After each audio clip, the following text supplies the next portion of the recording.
Eu saúdo a todo o povo de Deus com a paz do Senhor. Amém. A paz do Senhor para todos que estão nos assistindo pelo YouTube, pelo Facebook. Nós estamos dando início a mais uma aula da Escola Teológica de Preparação de Obreiros, preparar a obra missionária do Rei Jesus. E nós estamos estudando a arte de pregar, homilética. Homilética é a arte de pregar sermões. Então nós estamos aprendendo, estudando como preparar sermões, como ministrar a palavra. Nós estamos nos preparando para, de alguma maneira, levar conhecimentos bíblicos ao mundo, aqueles que não têm conhecimento. Então, homilética é o terceiro estágio desse curso, pois nós temos no primeiro estágio conhecimentos gerais, segundo estágio o curso de evangelismo, e o terceiro estágio é o curso de homilética. E o propósito desse curso é preparar o obreiro, a obreira, para que possa estar pronto para responder acerca da sua fé, as interrogações que virão daqueles que não têm conhecimento.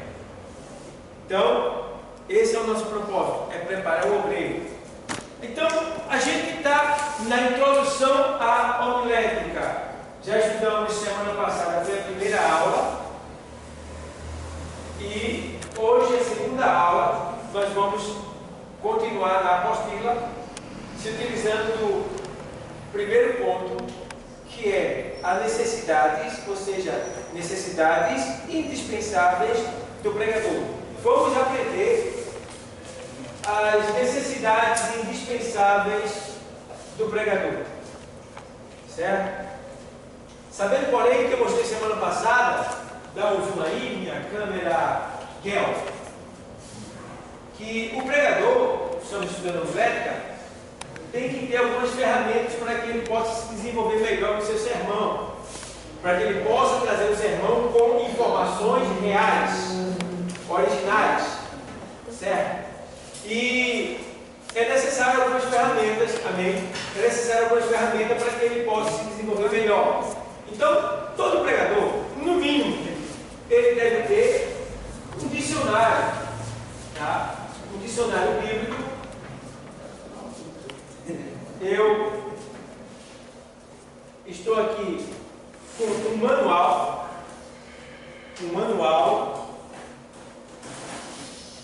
dos tempos e costumes bíblicos. Muito bom esse manual.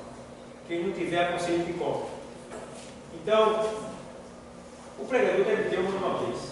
Tem que saber tipo de roupa, tipo de comida, como era feito, os tempos, como era o casamento, esses detalhes, tá? Então, é muito bom esse manual. O pregador ele deve ter também, um obreiro, um pregador, ele deve ter um manual desse, um manual litúrgico. Manual litúrgico, aqui você vai aprender todo tipo de cerimônia eclesiológica da igreja. Cerimônia fúnebre, cerimônia de aniversário, cerimônia de noivado, cerimônia de casamento, cerimônia de ceia do Senhor, tá? Cerimônia de batismo, como efetuar esses procedimentos na igreja do Senhor. Então, isso é tão baratinho, R$25, no máximo R$30, você compra um manual litúrgico ou manual do obreiro, certo? Você deve ter aqui um Novo Testamento grego e português, para você saber as conjugações verbais da palavra que você está se utilizando dela em português, o que quer dizer no grego, para que você tenha várias raízes do grego e assim você possa trazer um assunto voltado e bem recheado, né? Bem recheado. Então, esse interlinear, né, que é o Novo Testamento em grego e português, é muito importante que você compre quando a gente vai para a faculdade. É um dos livros que é mais requisitado na faculdade, é esse daqui, é interlinear, tá? E aqui mostra em grego e português. Nós temos aqui também um tipo de tipologia bíblica. Tipologia bíblica. Aqui você vai saber o que significa cruz, o que significa pomba, o que significa serpente, o que significa o escravo, o que significa o pão, né? Aqui ele vai mostrar a sombra das coisas ocultas, o que significa a arca, o braço da arca, o ouro que cobre a arca. Ou seja, você vai descobrir o que é a arca, o que significa o tabernáculo. Você vai descobrir. É muito importante você ter um tipo de tipologia bíblica dessa, certo? Você deve ter também um tipo de profecia bíblica. Estudar um pouco sobre as profecias bíblicas, para saber as profecias que se cumpriram, as profecias que estão em andamento e as profecias que ainda irão se cumprir. É muito importante você ter um livro de profecia para você saber os tempos que nós estamos vivendo, os sinais que estão acontecendo e o que Jesus falou em relação a tudo que está acontecendo. Então é muito importante que você está dando o livro. Então, está aqui. Outro ponto que você deve ter também é a Bíblia grega e hebraica. Então, eu tenho aqui o texto em hebraico e o texto em grego. Aí você pode dizer, mas eu não sei ler nem grego e nem hebraico. Tudo bem. Nós temos recursos hoje. Por exemplo, o celular. Você pega o tradutor, passa em cima da palavra, ela traduz em português para você. Acabou o problema. Então, não tem dificuldade. Você precisa ter. Tá bom? E aqui é bom porque você pode ir no Google e pegar. Mas no Google, qual é a fonte? Aqui você sabe qual é a fonte. Tá? Então, é muito importante você ter esta Bíblia grego e hebraico. Um livro que poucos pregadores, muitos têm bibliotecas e bibliotecas, livros e livros, mas não tem esse livrinho tão pequenininho aqui. Tão pequenininho que, se você ler com ele, você pode envergonhar muitas pessoas que se levantam para bater no dízimo, né? Principalmente no dízimo. Dizer que o dízimo não é mais para dar e tal, né? Acerca dos governos dos tempos antigos, antes de Moisés, antes da lei do Senhor, já existiam leis em alguns tipos de reino, como por exemplo no Egito Antigo, onde a palavra dízimo é um método financeiro, ou seja, é uma moeda financeira. Então, dízimo era um tipo de moeda usada em vários reinos antigos, antes da lei do Senhor, tá? Antes que o Senhor viesse estabelecer os seus projetos usando seus profetas. Lá, desde Abraão e até diante de Abraão, já existia dízimo. A prova é tanto que Abraão dá o dízimo a Melquisedeque. Vê bem. Então, ele vem desde antes de Abraão. E hoje alguém se levanta para dizer que não pode mais dar, quando isso é o método, foi o método usado para que os reinos tivessem sucesso, quando todos dizimavam, davam a parte de 10% daquilo que tinha, não a Deus, mas aos reinos, né? Então, aqui é chamado Código de Hammurabi, um dos livros mais famosos, né, que fala sobre os códigos antigos, das leis antigas, antes da Bíblia. Então, um livro tão pequenininho. Ele custa R$19, R$22. O caro dele é mais o frete. O frete chega a R$40, R$50. O frete é mais caro do que ele. Aí tem que comprar em quantidade para poder diminuir o frete, ganhando o frete. Então, é um livro que poucos pregadores têm. Muitos que têm biblioteca não têm esse livro. Mas, eu estou com ele aqui. Tenho muito carinho com ele. Já li ele todinho e vi que parece que você está lendo Deuteronômio quando lê ele. É incrível. Aí eu senti, Moisés copiou muita coisa que está aqui. Entendeu? Vê bem. Para você ter uma ideia. Então, são livros. Esses são alguns livros. Né? Eu tenho aqui, claro, várias Bíblias. São algumas delas que aqui estão. Eu tenho aqui a Bíblia do Expositor, que nos mostra algumas explicações. Tem aqui a Bíblia King James, tem a Bíblia Pentecostal, tem a Bíblia de Jerusalém, que é a Bíblia Católica, muito importante, ela é das que mais se aproxima do original, a Bíblia de Jerusalém, a Bíblia Católica. Tá? Eu tenho a Bíblia dele, que foi tirada de comércio.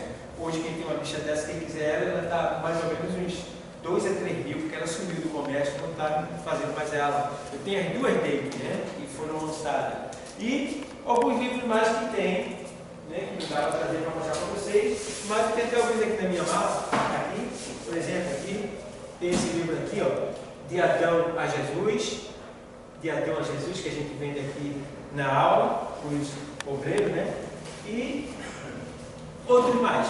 Então, isso tudo são ferramentas que os obreiros, que quem quer ministrar a palavra, deve procurar comprar. Um segredo que eu vou dizer para você: se você quiser ter esses livros, você pode dizer, eu não tenho dinheiro, mas se você disser para Deus, Deus, eu quero ministrar a tua palavra da melhor maneira possível, quero ganhar vidas para o teu reino, agora eu quero aqueles livros, para isso eu preciso de dinheiro para comprar, eu vou esperar que o Senhor me dê. Então, eu não sei o que vai acontecer na tua vida, mas vai aparecer dinheiro que vai conseguir comprar. Vai comprar, vai conseguir. E aí você monta a sua biblioteca, na sua estante já para começar, até depois você... Então, Deus fez isso comigo. Tá bom? E vai fazer com vocês também, se vocês quiserem investir no reino de Deus. Estamos aqui, mas estamos cientes, nós estamos buscando o reino de Deus. Temos nossos afazeres. Alguns estão desempregados, outros estão passando por um processo de formação. Temos os nossos problemas, mas eu quero ser bem claro para vocês. Na medida que vocês estão aqui buscando, se preocupando, se ocupando com as coisas de Deus, enquanto isso, Deus está abrindo as portas para você em algum lugar.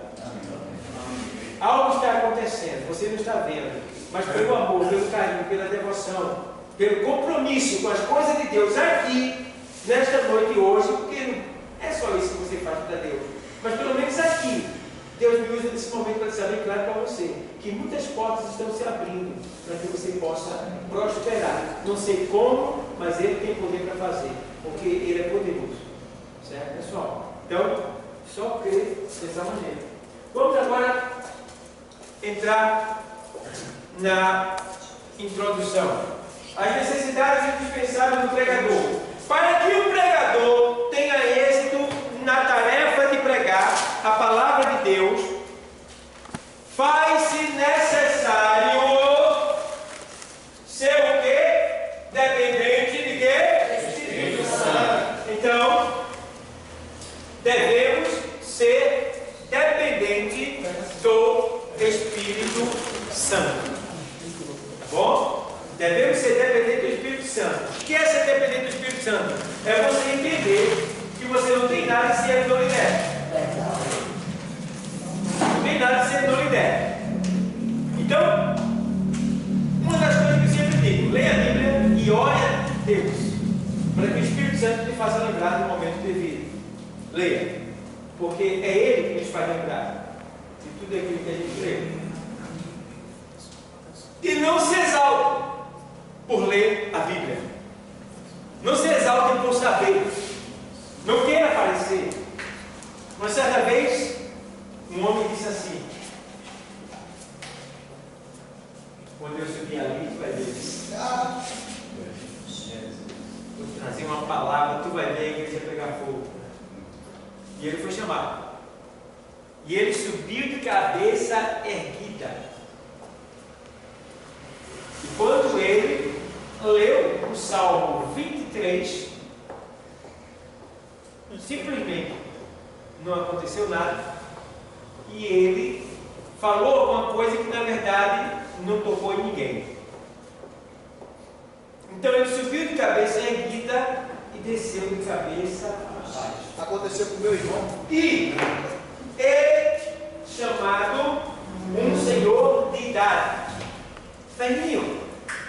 E aquele velhinho sobe com muita dificuldade a escadinha do púlpito, devagarinho, de cabeça baixa, chega no púlpito, abre a sua Bíblia e ele só fez ler. E a igreja se derramou em lágrimas. Glória a Deus. Por quê? Aquele outro conhecia o Salmo 23, mas não conhecia o Senhor do Salmo. Este Senhor de idade, ele conhecia o Salmo 23 e o Senhor do Salmo 23. É diferente. Então, quando você tem intimidade com Deus, o Espírito Santo, ele vai fazer com que você glorifique a Deus em tudo que você fizer. Então, entende bem, seja dependente do Espírito Santo de Deus, porque é Ele que te vai fazer lembrar de tudo aquilo que você tem que viver. Ô, pastor, certo? eu tenho um irmão João, que ele é mais velho que eu no Evangelho, aí ele foi escalado para pregar. Aí tem um irmão que botava ele lá em cima, dizia: João tem o dom da palavra, João tem o seu. Aí o coração de João agora se sobreviveu. Aí o João foi escalado para pregar, a igreja cheia. Quando ele não deixa ir, e Jesus travou a boca dele, travou, não sai mais nada. E ele ficava: é porque. Aí olhou para o céu assim: Jesus me socorro. Abaixo, fechou a Bíblia e desceu. Pronto. Então é isso que acontece quando você não se torna dependente do Espírito Santo e acha que você que sabe. Eu não sei de nada. E aconteceu com aquele cantor Zezé de Camargo. Ele disse que nem Jesus empatava a voz dele. É que ele não precisava de Deus. Nem Jesus empatava a voz dele. Ele subiu num palco, cantou uma música e travou a boca dele. Ele saiu do inferno. Até hoje. Então, no nosso caso, o Espírito Santo devemos ser dependentes dele. Então, toda vez que você for em igreja, peça a ajuda dele. Esteja em espírito, converse com ele, certo? E ele vai te ajudar. Porque esse é o propósito do Espírito Santo, é glorificar a Deus através de cada um de nós. Bom? Então aqui, todo pregador deve considerar-se de que ele, deve conscientizar-se de que ele é um porta-voz de Deus. Porta-voz de Deus, tá? E como porta-voz, não lhe é dado o direito de o quê? Decidir ou o quê? O que vai o quê? Então, cabe a nós. A gente tem o texto, a gente estudou, mas dizer: Senhor, me ajude a ministrar essa palavra que é tua. E aí o que acontece? Pode ver que muitas vezes você vai pregar, você está com um estudo, digamos, um esboço, né? E de repente você começa a ministrar e sai daquela área que você estudou e vai para outra diferente. Você diz: eu não me preparei para isso. Mas Deus está mandando isso, porque na verdade não somos nós, é Deus quem fala através de nós, certo? Então ninguém pode dizer. Às vezes eu fico olhando assim, eu estou pregando, eu digo: puxa, quando a gente lê a Bíblia é incrível, não é a gente, meu Deus do céu, não é a gente que fala não, porque eu estou pregando e tal, e daqui a pouco eu trago palavras que eu nem estudei, eu nem busquei aquilo ali, eu estava naquele assunto aqui, mas aí eu começo a pregar e tal, e vai vindo. Por que vai vir? Por que vai vir? Porque eu li. Porque eu estudei. Então, quem não estuda, quem não lê, o Espírito Santo não vai ter como lhe fazer lembrar, e aí cessa a ministração. E aí você, dá uma carreira. Então, aí ele faz aqui, porta-voz dele. Aí, no caso, você não deve escolher o que vai pregar, e sim de transmitir a mensagem que está no coração de Deus.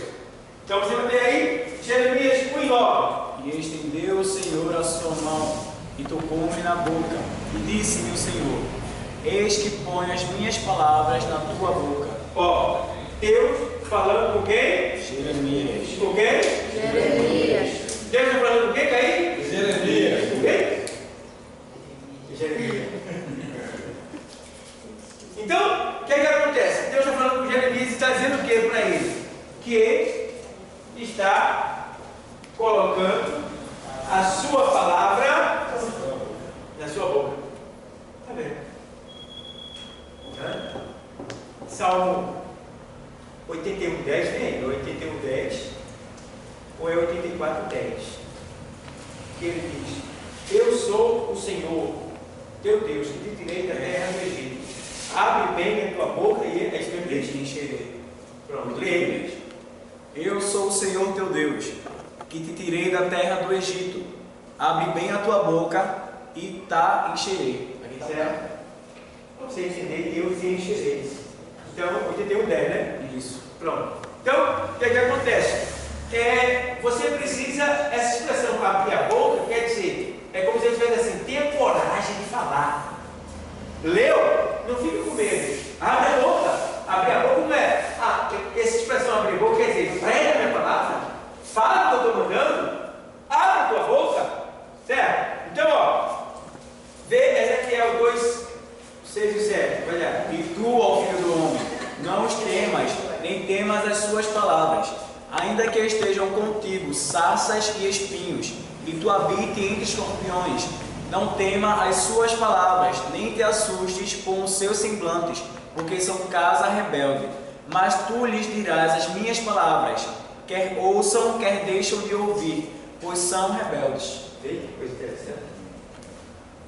Tu, embora estando em meio a sarça, espinhos, escorpiões, pessoas de semblantes mal, né? Não temas em falar para eles o que eu estou te mandando, porque eles são rebeldes. E quer eles ouçam ou não, mas fale. Então não importa se alguém não vai colocar em prática, se alguém está dizendo que não quer ouvir, o Senhor mandou abrir a boca, mandou falar, fale, pregue. E aí lá na frente você vai ver o resultado. Certo? Porque a gente não está querendo ver o resultado aqui. Eu estou querendo ver o resultado lá.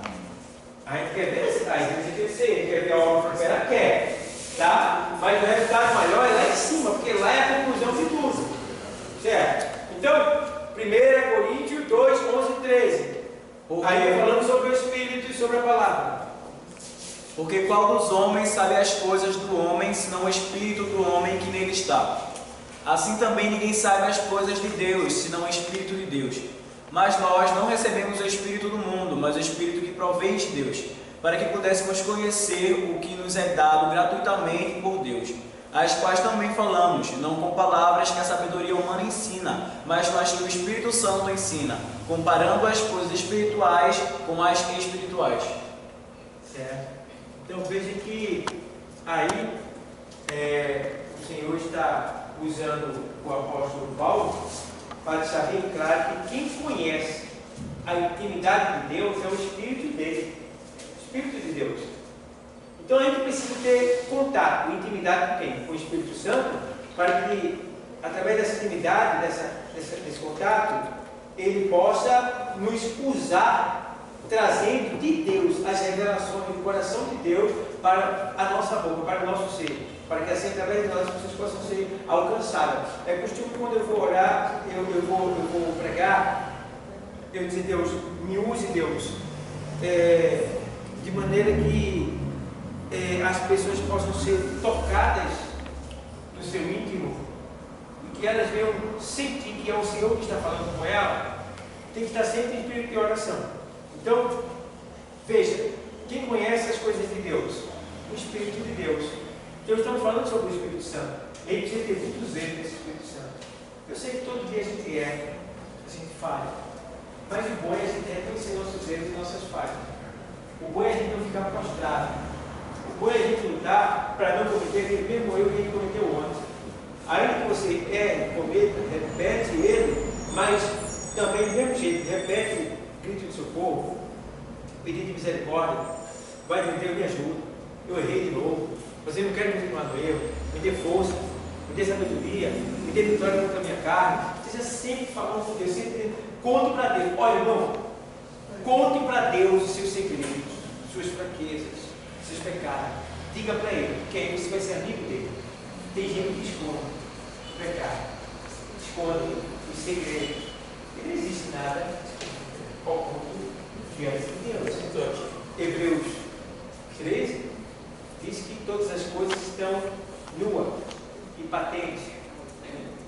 Hebreus 4 e 13, se não me falha a memória. Hebreus 4 e 13, ele diz que todas as coisas estão nuas e patentes perante os olhos de Deus com quem tem de tratar. É isso mesmo? Nada em toda a criação está oculto aos olhos de Deus. Tudo está descoberto e exposto diante dos olhos daquele a quem havemos de prestar contas. Certo? Hebreus 4 e 13. Aí Marcos 4 e 22, se não falha a memória, Lucas 4 e 22. Nada há encoberto que não haja de ser revelado. Vê se é Marcos 4 e 22. Não é Lucas, não, é Marcos.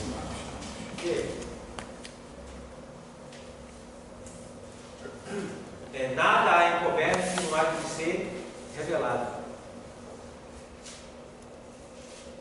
É Marcos?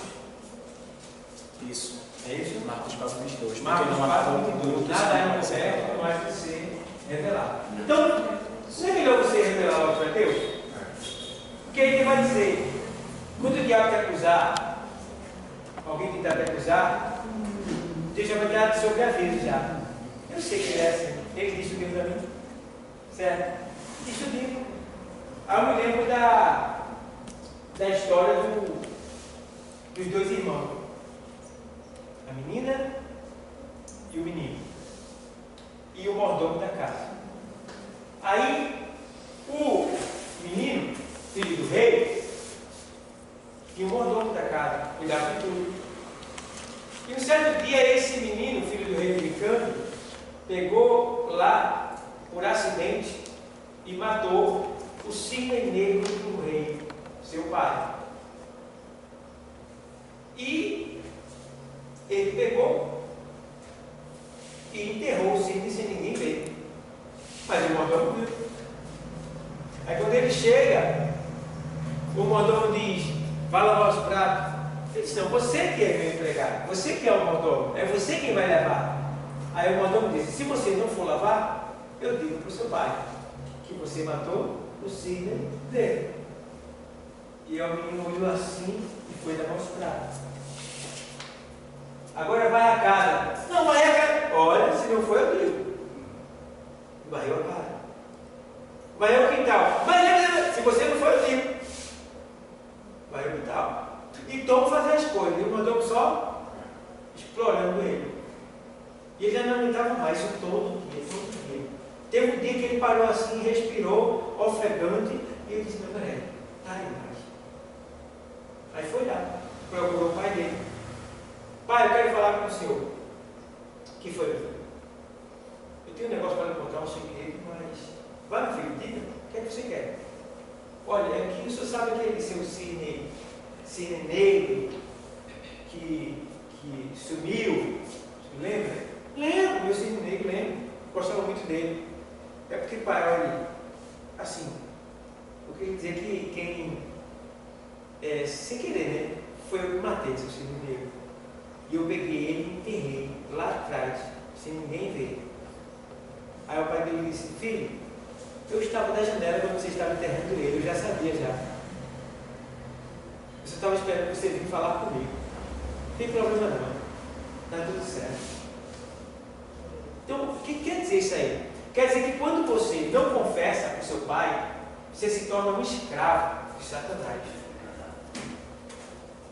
Então você precisa fugir dessa chantagem de Satanás. Não importa qual seja o seu pecado, não importa qual seja o seu erro, diga para Deus, seja sincero, porque você vai receber de Deus graça. Deus vai saber que você já falou para ele sobre o seu ponto fraco, e ele vai te dar sabedoria e força para vencer esse ponto fraco que tem em você. Então precisamos agir assim, certo? Então aqui, ó, por isso o pregador deve ser totalmente dependente do Espírito Santo, até porque é ele quem convence o homem do pecado, da justiça e do juízo. Está lá em João 16:8. Então precisamos entender também que quem convence o homem não somos nós pregadores, certo? Quem convence é quem? O Espírito Santo de Deus. Como ele convence? Como ele convence? Com o quê?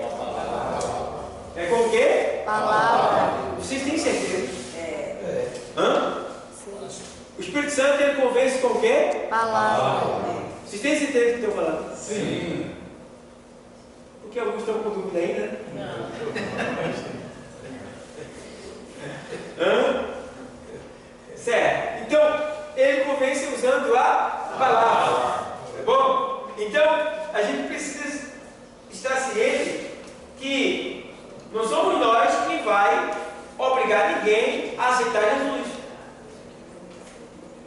Porém, você já aprende, quando você estiver ministrando a palavra, você não pode forçar ninguém a aceitar Jesus. Porque em vez de você ganhar, você vai estar colocando a perder aquela vida que talvez nunca mais venha na igreja evangélica. Porque foi forçado, constrangido, envergonhado diante de pessoas.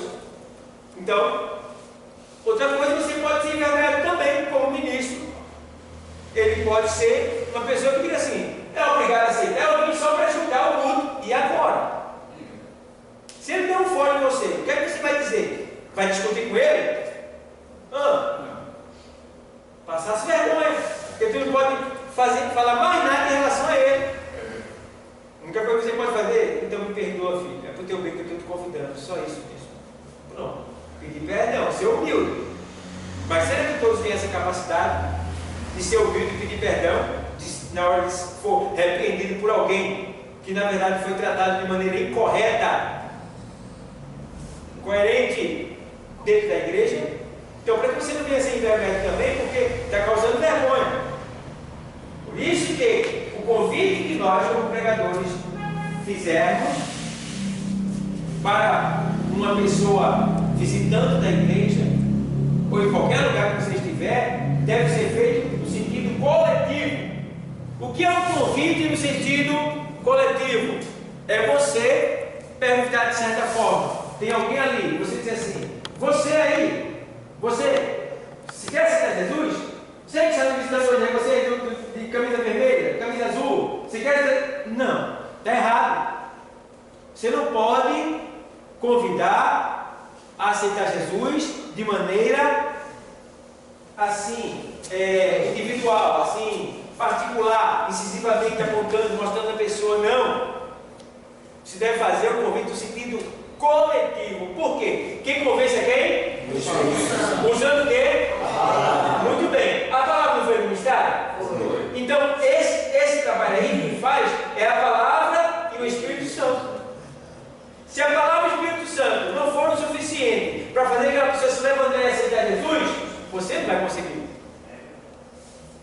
Agora, claro, existem alguns mecanismos, existe alguma estratégia que a gente usa dentro da igreja, mas na verdade não somos nós o pregador, mas sim alguém que vai estar dentro da igreja, que é chamado de pescador dentro da igreja, que é aquilo que eu já ensinei no evangelismo. Você vai lá, se aproxima daquela pessoa de maneira bem delicada e pergunta para ela: você quer ir comigo lá na frente dessas pessoas? Aí ela diz: não, você deixa ela. O pregador está vendo que você foi fazer o convite a ele, foi reforçar o convite. Quando você saiu de perto dele, o pregador já sabe que ele não quer. Então, conclui e entrega. Agora, se você fica: você aí, você, venha. Rapaz, pode ser de outro dia. Rapaz, Deus está mandando. Deus está mandando. Hoje, rapaz, tu é especial. Vem, rapaz. Aí chega o outro, aí ainda chega mais outro aí para: vai, rapaz. Venha para você. Rapaz, vamos, rapaz. Rapaz, é meu que agora, rapaz, está chamando, rapaz. Vamos lá, rapaz, vamos. Olha só, que situação. Vê que situação. Isso não pode acontecer. Meu Deus do céu, isso é um espetáculo. Nunca mais essa pessoa vem aqui. Nunca mais. Tá? Se aconteceu uma vez quando eu vim tomar conta da igreja aqui, um determinado obreiro, ele pregou. Rapaz, ele constrangiu tanto a menina que eu fiquei na cadeira assim. Eu fiquei assim, angustiado. Eu queria fazer uma coisa, mas eu não conseguia. Se fosse hoje, eu sabia como fazer. Mas eu fiquei assim. Ele constrangiu a menina de tal maneira que a menina aceitou Jesus. Abuso. Mas também nunca mais. Faz 10 anos que eu estou aqui. Eu nunca mais vi essa menina. nunca mais vi ela. Eu acho que ela tomou trauma naquele dia. E eu disse, rapaz, que situação. Então, isso não se faz. Não constrange ninguém. Tá?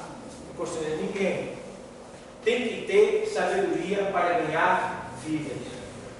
Então, quem vai convencer é o Espírito Santo. Você, na igreja, você não pesca com anzol. Na igreja tem que ser com rede. Porque anzol é no sentido individual. Você, certo? Mas com rede é, ó. Aí você vai ganhar os peixes com conclusões do sermão que você pregou. Olha, hoje, você que está aqui, que ainda não é evangélico, que nos deu a honra da sua presença. Como você é especial. Nesse lugar, o mais importante depois de Jesus é você. É por isso que Ele te trouxe aqui, porque você é tão valioso, Ele te ama tanto. E Ele moveu os céus e a terra para que você viesse aqui nesse lugar hoje e pudesse ouvir Ele falar. E nesse momento Ele pergunta para você. O pregador não sabe o teu nome, mas Ele sabe o teu nome. E Ele te ama demais, não quer te perder. Tem alguém que quer aceitar Jesus nesse lugar? Jesus Ele está te chamando nessa noite. Venha, você tem muito valor. Aproveite essa oportunidade. Eu não estou olhando para Ele. Eu estou fazendo aqui a conclusão e a reflexão. Que como Deus falou, Ele disse que você é precioso. E Ele não fala em vão, Ele não fala para as paredes. E se você veio aqui, essa palavra é para você. Então cadê a primeira vida para Cristo? Toma coragem, levanta e vem aqui nesse lugar. Porque Ele quer mudar a tua história. Ele quer mudar a tua vida. Ele quer te abençoar. Ele quer te enriquecer. Ele quer te curar. Ele quer mostrar para todos que não te dão valor, que nunca te valorizaram, que sempre te escantearam, que sempre te desprezaram. Ele quer mostrar para todos esses que Ele é poderoso para mudar a tua história. Tem alguém que quer Jesus nessa noite? Tem alguém que quer aceitar Jesus nesse lugar? Alguém que quer aceitar Jesus? Aí o pescador de alma está indo lá, dentro da igreja. Dando um toquezinho. Está com fome. Quer ir lá na frente? Porque o pescador de alma dentro da igreja, ele já sabe quem não é. Certo? E vai lá. E eu estou fazendo a conclusão. Vejo que quando ele vai lá, aí vai que ele falou e ele ficou meio assim, e aí você estica um pouquinho a conclusão, vai. O Espírito está tocando você. Eu sei que tem alguma coisa te impedindo, mas você vai conseguir. Você pode vencer. Toma coragem, levanta, vem, Ele te chama. Aí, ó, entende? Tá lá. Aí você vê que o pescador já falou o suficiente e saiu de perto. Aí você já viu que ele não quer. Então, se você não quer hoje, Deus não pode te forçar. Porque não é por força, nem por violência. É pelo meu Espírito, diz o Senhor. Mas que Deus te abençoe. Vamos estar orando para que você possa ter uma nova oportunidade, ou aqui, ou em outro lugar, mas que Deus não te perca. Bom? Então Deus abençoe a todos. Certo? Então é isso que tem que acontecer. Mas, do jeito que a gente sabe por aí, evangelismo. Vai pregar que se o cara se arrepender, vai para o inferno. Não precisa dizer, ele já sabe. Então, tem que saber falar. Tem que saber lidar com a situação. E muitos estão vacilando. Perdendo, jogando fora vidas que nunca mais vão vir aqui.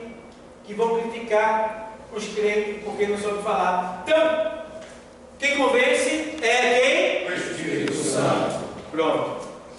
Viveu a vida de quê? Oração. Viveu a vida de Oração. Todo pregador ele deve ter um compromisso com oração. E o seu compromisso de oração deve ser na sua casa. Você deve ter o seu altar lá na sua casa, porque na igreja nem sempre dá tempo. Você tem o tempo que você precisa. Na sua casa você pode orar 1 hora, 2 horas, 3 horas, amanhecer orando, tá?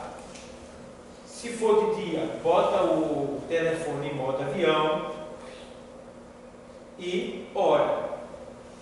Eu, por deitar de meia-noite e me acordar de 3 horas, 4 horas, não tenho tempo de orar, porque aí eu não vou dormir e vou morrer desse jeito. Então, eu oro no outro dia. Separa aquele momento lá, tá? E oro, tanto andando na Kombi, voltando, de meio-dia à tardezinha, 2 horas e tal, desligo o celular e pronto. Então, isso é quando eu tenho aquele momento ali, por causa do trabalho, então eu tenho que ter sabedoria, mas eu não posso deixar de orar. Que a oração é uma assinatura, é bater ponto. E às vezes, a ocupação foi tanto que não deu tempo. Deus, tu entende, Deus, tu viu. Não foi porque eu não quis. Conversa com ele, explica a situação, dá uma satisfação. Aí vai vir graça sobre você. Então, mediante tudo isso, você deve sentir o desejo, deve ter a preocupação de ter um compromisso com a oração. Porque a oração, ela vai te trazer unção, revelação e vai te trazer, de certa forma, realizações naquilo que você pediu a Deus.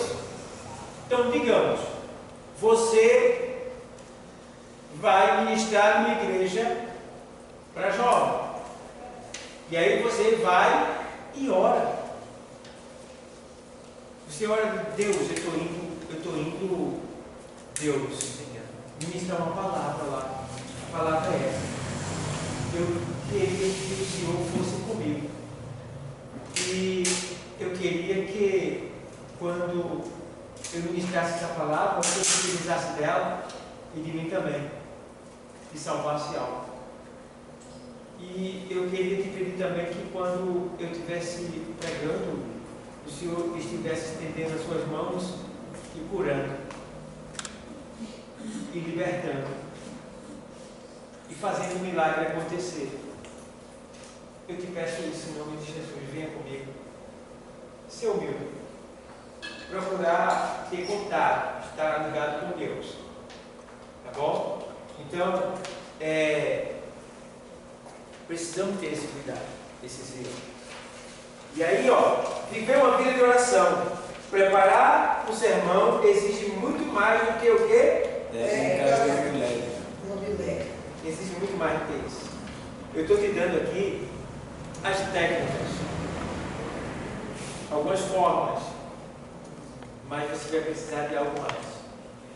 Esse algo mais é justamente a oração. Por quê?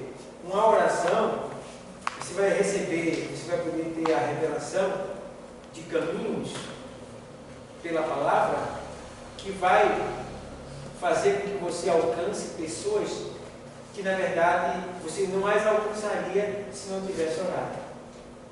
Então, orando, você vai ter uma revelação na hora que você estiver ministrando.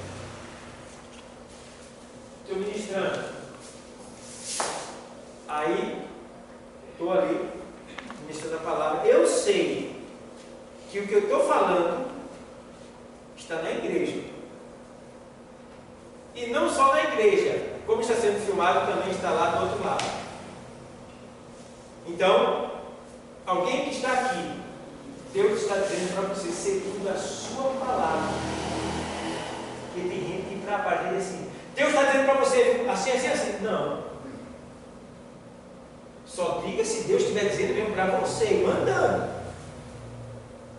É melhor você dizer, Deus está falando nesta noite, segundo a sua palavra, que Ele está curando nesta noite aqui pessoas. Está tendo cura aqui nesta noite. Por quê? O assunto que você está ministrando está falando de cura. Você está dando uma leitura, uma pregação, uma explicação e uma aplicação. E aí, quando você diz Deus está curando, quem está doente na hora é tocado.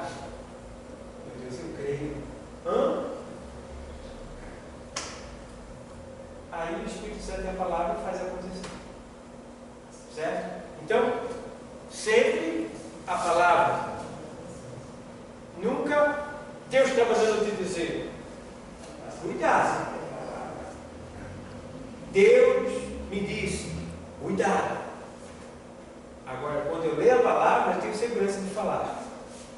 Falo sem nenhum medo, sem nenhum temor, porque é a palavra que está falando. Aí eu digo: a palavra de Deus está dizendo nesta noite que aqui hoje vai ter libertação. Essa libertação pode ser uma libertação que diz respeito a uma salvação, uma vida, e pode ser que alguém, né, esteja com espírito endemoniado, alguma coisa parecida. Então, é a palavra. Está ali. O que a palavra está dizendo está ali. Pode não se manifestar na hora, pode não acontecer na hora, mas está ali. Agora, depois que aquela palavra foi ministrada, algo vai mudar. Algo vai acontecer. Não fica do mesmo jeito, porque a palavra de Deus ela é o quê? Viva e é eficaz. Então não tem como ficar do mesmo jeito. Uma pessoa nunca foi numa igreja, mas quando ela vier à igreja a primeira vez, a vida dela nunca mais vai ser a mesma.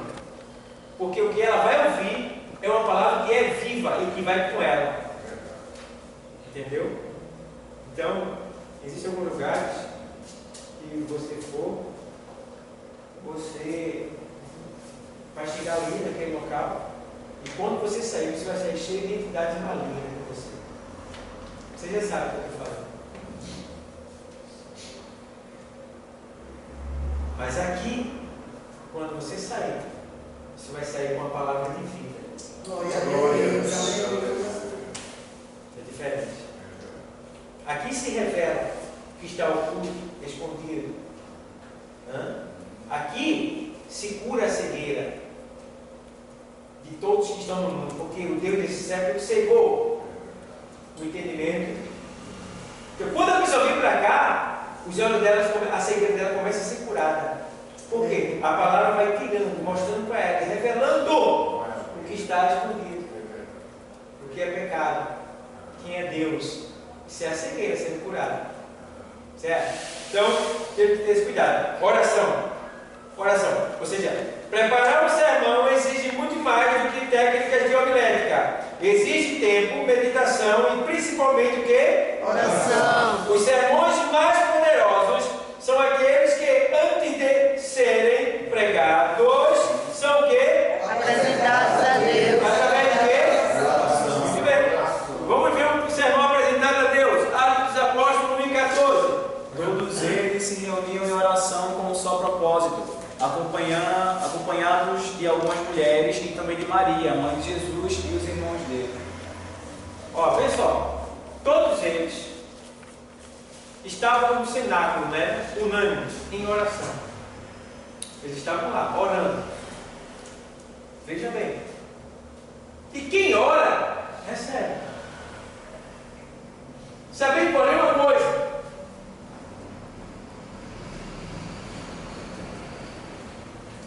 A oração, ela só é respondida por Deus, atendida por Deus, se você colocar em primeiro lugar o reino de Deus. Nenhuma oração é ouvida e atendida se você não colocar em primeiro lugar o reino de Deus. A não ser, abre-se uma exceção, a oração de emergência. Digamos, está aqui na igreja. Ou digamos, você está na sua casa. Aí alguém vai na sua casa e diz: irmão, por favor, irmão, ore, irmão. Meu pai foi socorrido agora. Eu queria que o senhor fizesse uma oração, que o senhor é crente. Aí você agora: Senhor, meu Deus, meu pai, em nome de Jesus Cristo, Deus, estou orando por aquela filha, o pai do meu filho, o pai deste homem que aqui está, dessa mulher que aqui está, que foi socorrido agora, estou na frente e tal, e tal, e tal. Pronto, oração de emergência. Você vê que o médico ele não atende ninguém sem ficha. Mas na emergência, quando entra lá, antes da ficha sair, já pode ir buscar o médico, ele enxuvar, botar o soro, dar aquele negócio todinho. Então, a oração de emergência é respondida porque você não precisa ter que buscar o reino de Deus em primeiro lugar, porque você já é um agente do reino de Deus. Então você tem liberdade de entrar nos setores. Entendeu? Você tem liberdade, você é funcionário do reino, então pode entrar nos departamentos. Já tem autorização. Agora, orações que não é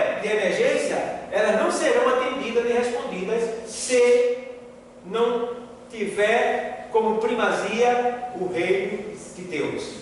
Isso está escrito na palavra 6:33. Buscar em primeiro lugar o reino de Deus e a sua justiça, e as demais coisas que serão Acrescentado. Então, toda vez que eu orar, se eu não adorar a Deus, não agradecer e não me preocupar primeiro com as coisas de Deus, que é a igreja, o ministério, os missionários, a salvação de vida, os novos convertidos, e depois disso, é que eu vou apresentar alguma coisa que me diz respeito. Por último sou eu. Em uma oração, o último da fila é você. Você vai dar primazia para tudo e para todos. E talvez não dê tempo você orar por você. Mas não importa. Porque você buscou, em primeiro lugar, o reino. Então, o que você precisa, ele vai. Aleluia, glória a Deus. Temos que ter esse cuidado. Então, por que muitos crentes não crescem dentro da igreja? Porque ele não sabe nem orar. E nem procuram aprender. Não se desenvolve. Não dão tempo para Deus. Estão preocupados mais consigo mesmo. E aí Tiago diz: pedis e não recebeis. Porque pedis mal, para gastar em vossos deleites. Então, nossa preocupação é mais com o eu, o meu, o nosso. E esquece do Senhor. Então, não se preocupe tanto com você. Porque o Senhor diz que não faça como os gentios, que buscam, né? Porque o vosso Pai sabe das vossas necessidades, até antes mesmo de vós falardes. Então, a gente precisa ter esse cuidado. Então, um sermão, ele deve ser apresentado a Deus através de oração. E deve ser pedido a Deus que, através desse sermão, quando for ministrado, Deus lhe use, salve vidas, cure, opere milagres e maravilha. Eles estavam no cenáculo, fazendo o quê? Orando. Esperando o quê? O revestimento de quê? De poder. Aí na sequência diz o quê? Em 2:41? Não, perdão. Em 2:14. Então Pedro deu um passo à frente com os 11 apóstolos e dirigiu-se em alta voz à multidão. A multidão. Pedro, aquele medroso homem, ou aquele grosso homem, mas cheio do Espírito de Deus, depois de ter orado por 10 dias. Foram 10 dias orando, de plantão no cenáculo, quando o Espírito de Deus desceu sobre eles. E aí, ele fica cheio do Espírito, e quando a multidão começa a criticar o poder de Deus que veio sobre eles, e disseram que eles estavam embriagados por estarem falando em outras línguas, ele agora toma a frente e pega a gracinha, a piadinha deles e joga mais ainda sobre eles, dizendo: vocês são os assassinos, porque o que está se cumprindo aqui agora é o que está escrito lá em Joel 2:28, que a Bíblia diz que nos últimos dias o Senhor derramaria o seu Espírito sobre toda a carne. Ele começa a falar. Aí ele começa a dar a carta todinha e ele diz que o que está acontecendo ali é uma ação divina. Agora vocês, tal, começa a dizer. Aí quando ele joga para cima do povo, aí o povo se constrange. E aí ele diz: rapaz, matou mesmo. E agora, o que a gente faz? Arrependemos. Se arrependam. Pronto. Entendeu? Então, é por aí. Tá bom, pessoal? Então a gente precisa ter esse cuidado de apresentar em oração nossos sermões. Estrutura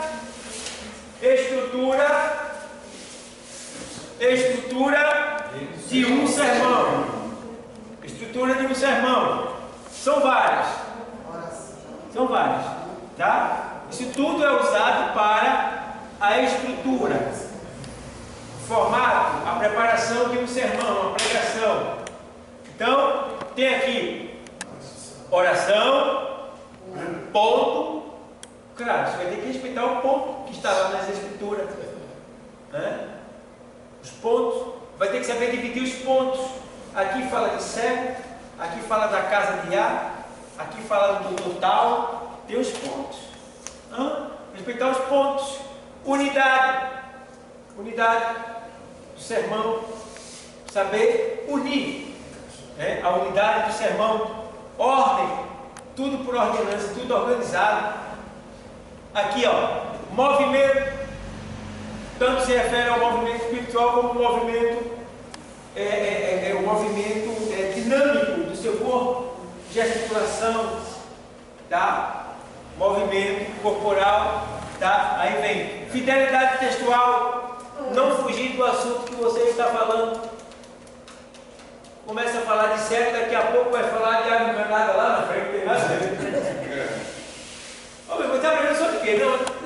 Não, você lê onde? Lá no cego, e agora? Lá água encanada, lá embaixo. Não pode. Fidelidade textual. Tem que ter fidelidade ao texto, você não pode sair daquilo. Sempre voltando para o mesmo assunto. Buscando recursos e trazendo para cá. Buscando recursos e trazendo para cá. Para tentar de alguma maneira concluir, explicar e aplicar aquilo que você já começou. Ó, fidelidade textual, elemento didático, que são o que você vai estudar, tal, aquela questão toda, né? Seus estudos, suas montagens, suas buscas, tal, de certa forma. Aí vem unção, que diz respeito à oração, que você recebe quando ora, você recebe a unção, porque a unção é uma capacitação para você conseguir fazer aquilo que Deus te mandou. Foi que Deus te mandou fazer, mas eu não sei fazer. Se Deus te mandou, você vai conseguir fazer, mesmo sem saber, porque foi Ele que mandou. Então Ele vai te capacitar para que aquilo aconteça. Certo? Então, pastor, tem um lugar para fazer isso? Não, eu nunca fiz, eu não sei. Claro, Deus está procurando quem sabe. Certo? Ele vai te ensinar. Se foi Ele que te chamou, Ele vai te capacitar. Unção. Introdução. O que é introdução? Introdução, isso está acima de toda pregação. Toda vez que você vai ministrar uma palavra, você vai ter que trazer uma introdução. O que é a introdução? É o que aconteceu antes de chegar naquele ponto. Antes daquele fato, daquilo ali que você vai pregar. Então, eu sempre uso o termo de Bartimeu.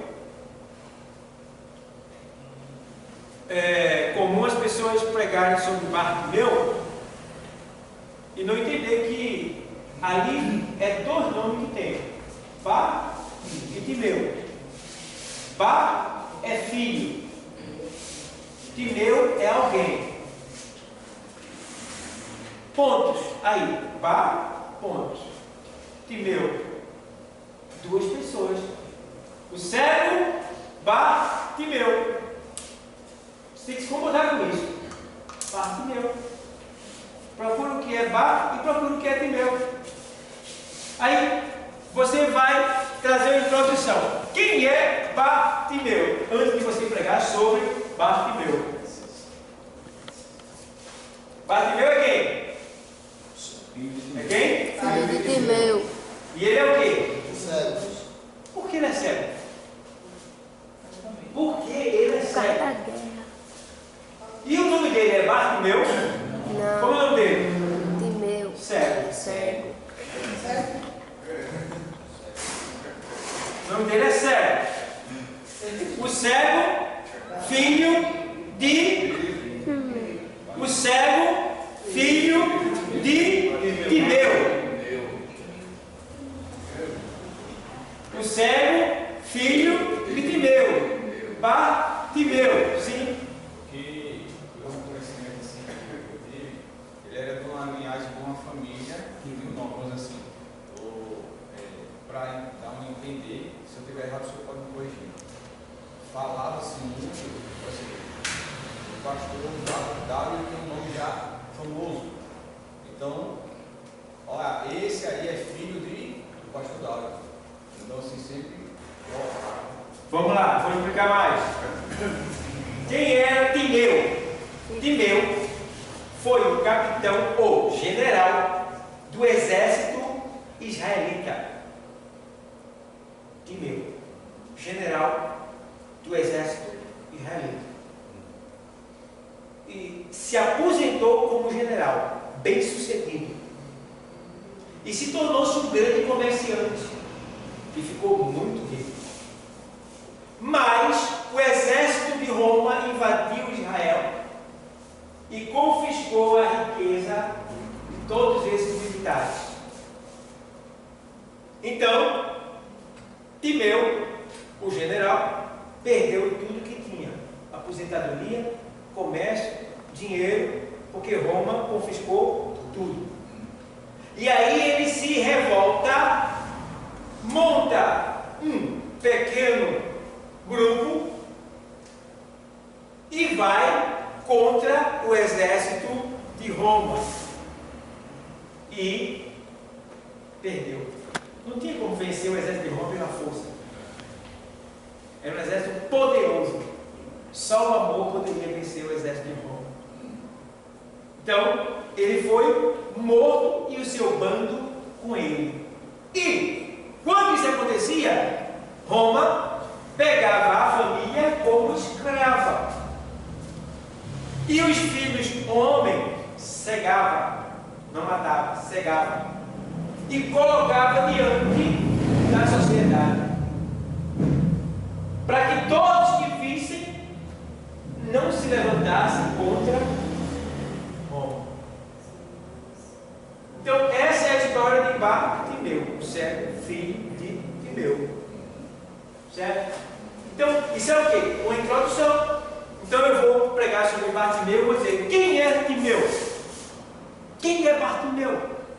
Qual é a história desse cego? Por que ele é cego?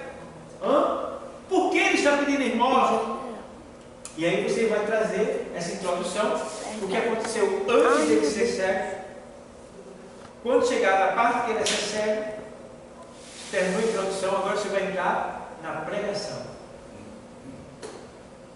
Certo? Aí a pregação, como vocês podem ver, vai exigir mais um pouco de você.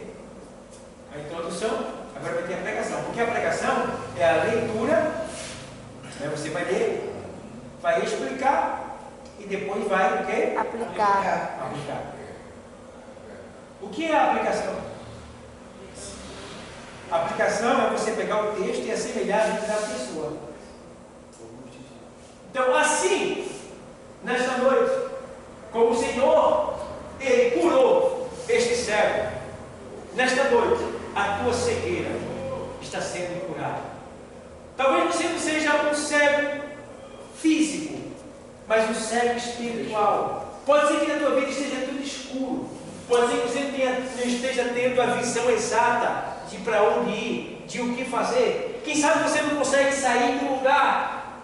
Quem sabe a tua vida está sem rumo, sem saída. Você está vivendo como um verdadeiro cego espiritual. Mas nesta noite, o Senhor, Ele veio diante de você. Ele está passando por aqui com um propósito. E se você crer, teus olhos serão abertos. Se você crer, você vai voltar a ver. Se você crer, o milagre pode acontecer na tua vida. Entende, pessoal? Alguém pergunta assim: Deus curou cego, por que Deus não cura mais cego hoje? Deus ressuscitou morto, por que não ressuscita mais? Deus levantou paralítico, por que não levanta mais? Deus ainda faz, mas não faz com todo mundo. Porque Deus conhece nossos corações. Deus conhece nossos corações. E já fui bem claro com vocês em outras vezes, e torno a dizer: tem muitas pessoas que vai para o céu porque é paralítico, porque é cego, porque é surdo, é morto, mas está na presença de Deus. Porque se tivesse saúde, podia ser, eu estou dizendo que seria assim, que não estivesse aqui. Está entendendo? Não são todos, mas uma boa parte. Porque a gente vê pessoas com saúde que chegam aqui, recebe a bênção e olha, nesse 10 anos que eu estou aqui, que eu já vi de covarde, que chegou aqui, recebeu o que o senhor tinha, pegou o que ele tinha aí, ó, perna para que quer. Não estou dizendo que todos vão fazer assim, mas lá no céu, aos Coríntios, 2 Coríntios 4 e 5, ele diz: olha, nada julgueis antes de tempo, até que venha o Senhor, o qual trará a revelação das coisas que estão encobertas dos corações daqueles, de todos.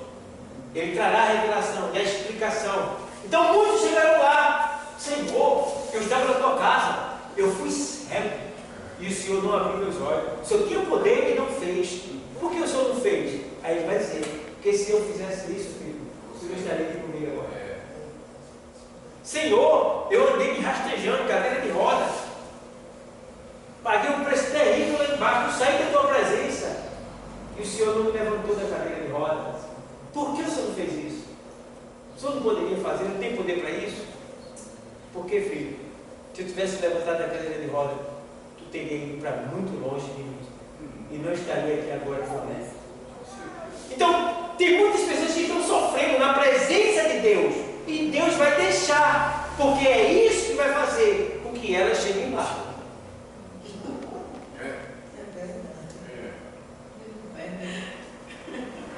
A gente precisa levar em consideração isso daí, para que em nenhum momento a gente venha se deixar levar pela emoção e dizer: Deus vai te curar, Deus vai. E aí você pode se envergonhar, certo? Deus não vai fazer algo que vai, ou seja, você acha que Deus vai fazer algo que Ele vai fazer algo para perder aquela pessoa? Não. Não. Então, entende isso. Introdução. O que aconteceu antes do fato, daquele acontecimento, daquilo ali. Certo? Você vai buscar antes. Então, toda administração, toda história tem um antes. Esse antes é chamado de o quê? De o quê? Introdução. De o quê? Introdução. Muito bem. Sim. Pode ser o contexto também. Não, o contexto fica depois do texto. Certo? O contexto é o meio do texto. É tudo que vem depois do texto. Tá? Então, vem o texto e o contexto. Agora, a introdução é o que vem antes do texto. Certo? Introdução antes do texto. Texto e contexto. Entenderam? Então, introdução. Tema. Você vai pregar sobre o quê? Sobre paralítico, sobre sangue, sobre salvação, sobre cura, sobre olho, sobre médico. Tem que ter um tema sua pregação. Tematizar a sua pregação. Você vai ler texto. Eu quero, diante desse irmão, deixar bem claro que eu quero trazer uma palavra hoje. Eu quero falar sobre o sangue de Jesus Cristo, que tem todo o poder. Eu quero pregar nesta noite, sujeito ao tema: o Senhor pode todas as coisas. Então, você tem que ter isso aí. Tema. Aí vem texto bíblico. Tem que ser um texto bíblico. Pode ser uma história. Não. O texto tem que estar. Aí você tem uma história adversa, um testemunho, mas ele tem que estar ligado a um texto bíblico. Corpo do sermão. Corpo do sermão é o que forma o sermão. O sermão tem que ter cabeça, tronco e pés. Introdução, cabeça. Corpo é o contexto do texto. Aí vem introdução, a história anterior, o texto, que vai se juntar com os contextos, fazer parte do corpo, tá? E a conclusão, que é as pernas, os pés. Então tem que ter um corpo, tá? O corpo do sermão. Todo sermão ele é um corpo.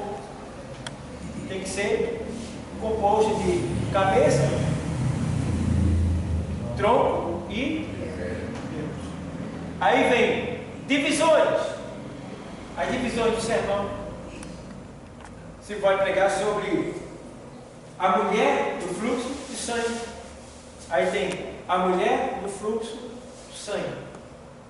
Ela era uma mulher que tinha um fluxo de sangue. E aí ela se encontrou com Jesus. E aí Jesus vai lá, é tocado por ela. São divisões. Divisões que você vai ter que separar bem e explicar cada ponto daquilo ali. Entendeu? As divisões de respeito aos pontos, já está dizendo, digamos assim, deixa eu ver aqui, o texto aqui, vamos lá, segundo livro das Crônicas 7,14, tem ali, parece que é 5 divisões, lê aí, ponto por ponto. Segundo livro das Crônicas 7,14. E se o meu povo, que se chama pelo meu nome, se humilhar, Ponto. e orar. Aí vem bem. E se o meu povo que se chama pelo meu nome? Quem é esse povo que se chama pelo nome de Deus? Certo? Que ali é Israel. Hoje a igreja. Nós. O quê? Se humilhar. Se humilhar. O que é humilhação? Hã? Como você se humilha? Para quem serve a humilhação? A quem você deve se humilhar? E Orar. orar. O que é orar? Falar com Deus, se comunicar com Deus e Buscar a minha face. buscar a minha face. O que é buscar a face do Senhor? Como você vai buscar a face do Senhor se Ele não está aqui, se você não está vendo Ele? Como é que você busca a face do Senhor? Quem pode ter aqui? Lendo a palavra. Hã? Lendo a palavra. Em oração. Não, palavra. Porque quando eu estou lendo, Ele está falando comigo. Quando eu estou orando, eu estou falando com Deus. E quando eu estou lendo, Ele está falando comigo. Então, buscar a face é aqui, ó. Que aqui é a face de Deus. Certo? Então, aqui eu estou, ó, face a face com Ele. E aqui Ele está falando comigo. Certo? Então, já falou. Orar, se humilhar, orar. E se converter dos seus maus caminhos. E veja que os pontos é tão interessante que ele tem oração, né? Orar, quer dizer, comunicação, falar com Deus. E se converter dos seus maus caminhos. Você vai falar o que é se converter dos maus caminhos. Hã? O que é se converter dos maus caminhos? O que é um mau caminho? Aí você pode ir para o Salmo 1, você pode ir para Isaías 55:7, deixa limpo o seu, né, pensamento e tal, e daí vai. Você pode ir para Miqueias 7, me faz agora a memória que diz assim. Tem vários textos que você pode falar sobre essa questão de se converter. E que mais? Então, eu ouvirei dos céus. depois de tudo isso que aconteceu aí, que é se humilhar, Orar. se humilhar, orar, se converter, buscar a sua face, se converter no seu mau caminho, 4. Então, né? Aí pronto, 4 divisões aí. Aí vem a 5ª divisão. Então, eu ouvirei dos céus, sararei a sua terra. Deus ouviu por quê? Você vai explicar. Porque aconteceu tudo aquilo. Hã? E depois que você faz tudo aquilo, você fala com Deus, Deus já ouve. Então, depois que Deus ouve, o que é que vai acontecer? Ele vai sarar a tua terra. O que é uma terra sarada? É uma vida que não prospera. Uma vida atrasada, cheia de bronca, cheia de problema, desemprego, doença, tanta coisa ruim. É uma terra que está doente. Essa terra precisa de uma cura. E essa cura vem depois que se faz o quê? Certo? Ali. Então Deus vai ouvir, vai sarar a tua terra. E o que mais? Seus maus caminhos. Sararei. Perdoarei o seu pecado. Perdoarei os seus pecados. Né? E sararei a sua terra. Vocês entenderam o que é a revisão? E você tem que explicar. E quando você prega dessa maneira, você alimenta a igreja. As pessoas gostam de você e sentem prazer em ouvir você. Porque você lê a palavra e explica para ela e aplica ela. Então ela sai daqui fortalecida porque ela entendeu a palavra, foi bem alimentada, foi abençoada, de um modo geral todos. Certo? Aí, para terminar, aí aqui, divisão e conclusão. Que eu mostrei a vocês conclusão, como sempre está fazendo a conclusão do sermão ali. Tá? Agora, aqui, por exemplo, eu queria que vocês, digamos, vou pegar vocês agora no flagrante. Caído, está vivo? Caído. Me diga, não precisa dizer o capítulo e o versículo, para não forçar a barra. Mas me diga 3 versos bíblicos que falam de carne. Não precisa também ser explicado, eu vou entender se você falar. Me diga 3 versos, 3 versículos bíblicos que falam de carne.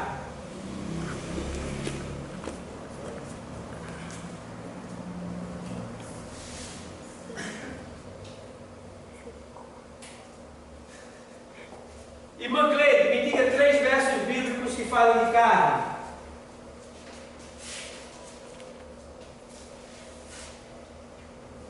Não estou sendo assim, muito explorador, porque eu estou pedindo em capítulo e versículo, só isso, porque é aquilo que eu falei anteriormente no começo da aula. Eu disse que você, quando está pregando, não é obrigado a você ter o capítulo e o versículo, mas se você falar o verso, eu vou saber que está na Bíblia. Certo? Então. Lá no capítulo de João tem, agora não sei qual é o versículo. Não, eu quero que só diga um verso. Não precisa se preocupar com capítulo nem capítulo. O verso. Fica pelo menos no começo da frase. 3. Tem? Pronto. Josilene, me fale 3 versos sobre cego. 3 versos sobre cego que está na Bíblia. Eita Jesus. Tem. Acho que é em Marcos. Não estou perguntando o livro, nem o capítulo, nem o versículo. Se você falar o verso, eu vou saber que tem e ele acha ali. Fala daqueles 2 cegos que foram atrás de Jesus. 9:27 de Mateus. Diga mais. Também tem.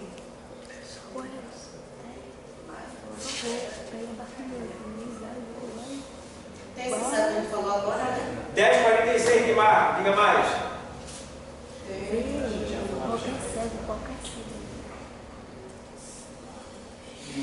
Misericórdia, Senhor, palavra. Temos 2 cegos, temos Bartimeu.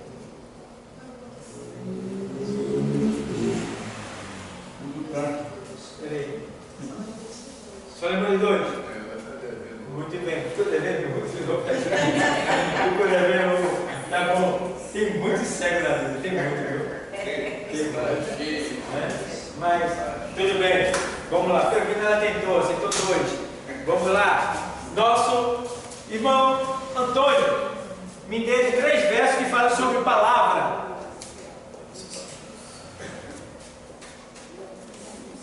Não precisa se preocupar com o capítulo nem o versículo. Se você me falar só o verso, a gente acha. Agora, deu branco. Deu branco. Nosso irmão Paulo, 3 versos que falam sobre a palavra.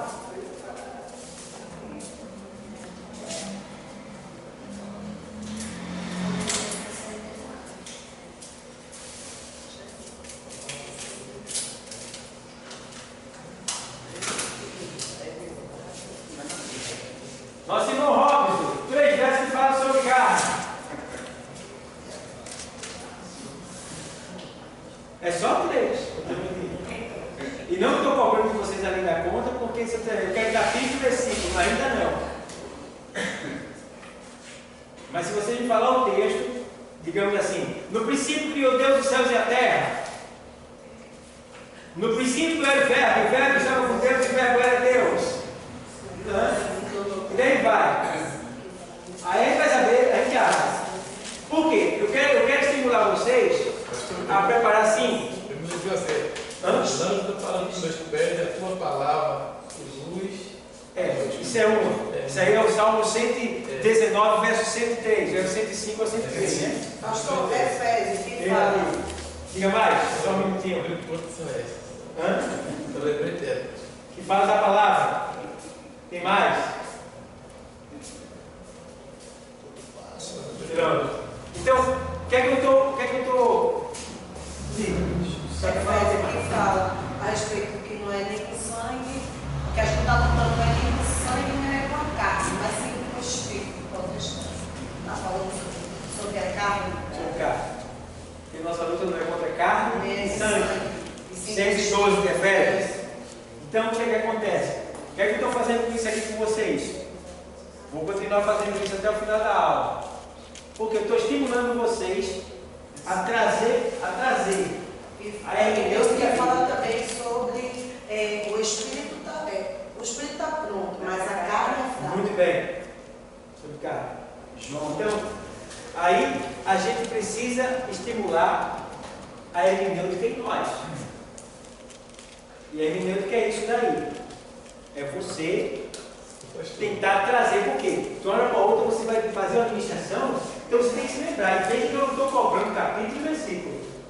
Estou mandando você falar só o texto, como por exemplo, estou falando assim, a gente estou pregando e eu digo, olha, João 6,63, o Senhor diz, olha, o Espírito é o que vivifica, a carne para nada presta. Aí eu vou lá e aí eu falo, e porque a nossa luta não é contra carne e sangue, lá em Efésios 6,12, o Senhor diz que a nossa luta, usando o apóstolo Paulo, não é contra carne e sangue, mas sim contra as hostes. Aí que começa a falar, né?